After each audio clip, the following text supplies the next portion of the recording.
Bom dia! Está na hora de termos 5 minutos com Deus e que a paz do Senhor, que excede todo entendimento, esteja sobre a sua vida, a sua casa, a sua família e que essa mesma paz seja o árbitro do seu coração para a realização dos seus sonhos, planos e projetos, amém? Hoje eu quero te contar um detalhe da vida de Jó, que nós já sabemos como foi a história dele, já sabemos todo o sofrimento pelo qual ele passou.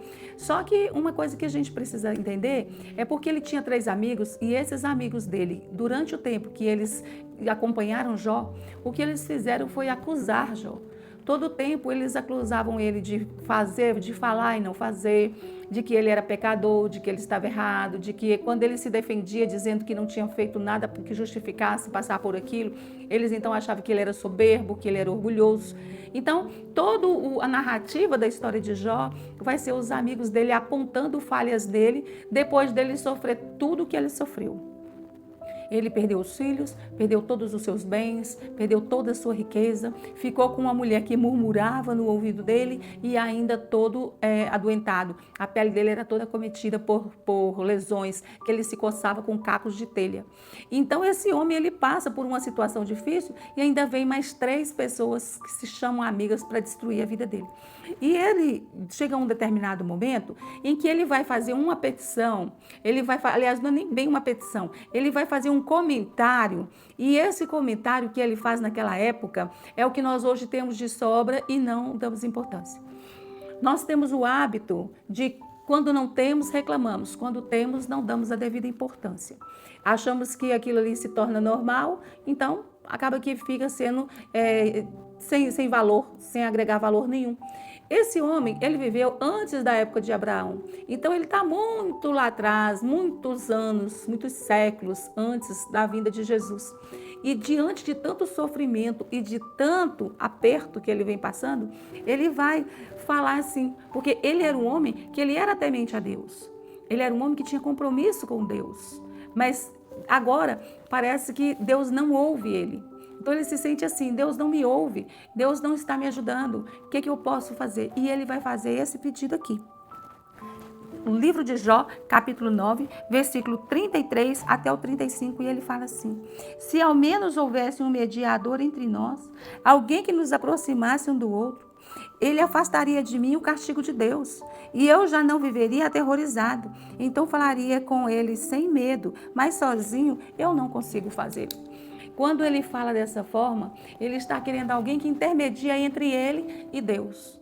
Ele queria poder falar, mas ele não tinha como chegar até Deus e falar com Deus. Ele não tinha como perguntar a Deus o que estava acontecendo. Ele não tinha como receber de Deus respostas. Então esse homem está no auge do sofrimento dele e ele quer um intermediador.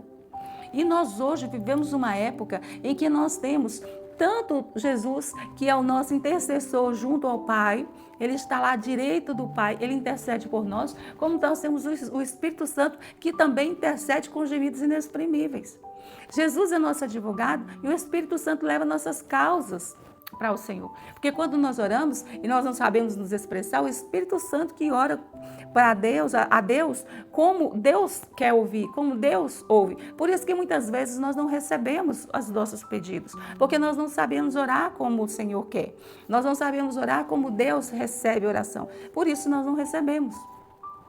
No livro de Tiago, o Senhor vai nos ensinar assim, olha, pedis e pedis mal. Por isso que vocês não recebem, porque quando pede, pede dos seus próprios prazeres. Então ele está dizendo, né? O Tiago ele está nos ensinando o que o Senhor ensinou a ele, né? Porque quando a gente fala que Deus está dizendo, apesar de alguém estar escrevendo, é inspirado por Deus. Então ele vai nos trazer essa orientação. E aqui ele clamava por um intermediador. E nós temos, há 2000 anos, nós temos um intermediador. E muitas vezes vivemos sem dar a devida importância, o devido valor a esse intermediador que nós temos, que é Jesus Cristo, que é o Espírito Santo. Uma vez que nós recebemos a Jesus Cristo como nosso Senhor e Salvador, o Espírito Santo, ele habita em nós e ele faz a nossa petição chegar até o Senhor. É nós que devemos entender que Jesus Cristo é o intermediador e que Jó tanto precisava, que Jó tanto queria esse intermediador e ele não tinha. Ele passou por todo o processo sem alguém que intermediasse por ele. E hoje eu quero te dizer, você tem um intermediador, você tem Jesus Cristo que advoga por você, que defende você perante o Pai, e o Espírito Santo que intercede por você quando você clama por Ele. Amém? Essa é a minha mensagem para você no dia de hoje, que você valorize o que você tem. Que você aproveite bem o que você tem. Lembre-se que às vezes temos coisas que nós não importamos e que para outras pessoas ela tem todo o valor do mundo. Esta é uma situação. Nós temos Jesus Cristo, temos o Espírito Santo. E Jó não tinha ninguém. Então, que você refaça seus caminhos, repense como você tem levado a sua vida, para que você possa usufruir do melhor que o Senhor preparou. E assim você chegar diante do Pai em louvor, em adoração, em arrependimento e com suas petições. Amém? Que Deus te abençoe, que Deus sobre ti levante o seu rosto e te dê paz.